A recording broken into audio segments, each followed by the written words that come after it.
A Zagrebački plesni centar ugostio je veći dio programa poznatog međunarodnog festivala Sound It Bodies. Festival udruge Domino posvećen je glasu i tijelu, pa je tu svoje mjesto našao i projekt Hibrid, autora Robsona Katalunje, koji je izvorni solo pretvorio u duet s našom poznatom autoricom Vesnom Mačković. Hibrid ispituje odnose između pojedinca i mogućnosti prepoznavanja društva, posebno brazilskog, rasno izmješanog u kojem se pojedinci ne osjećaju slobodnima.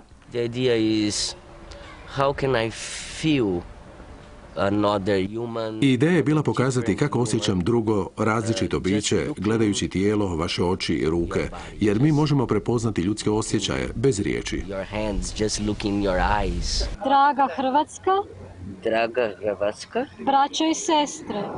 Draga Hrvatska, braćo i sestre. Suradnja Vesne Mačković i Robsona Katalunje započela je projektom Moj govor snimljenim ispred Bijele kuće u Washingtonu.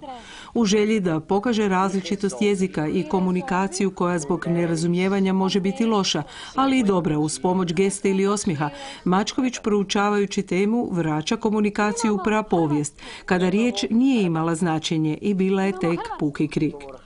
Iz te pozicije pa do današnje globalne komunikacije, društvenih mreža i digitalizacije, komunikacija se podiže na drugu razinu i njezino je mjesto ispred Bijele kuće.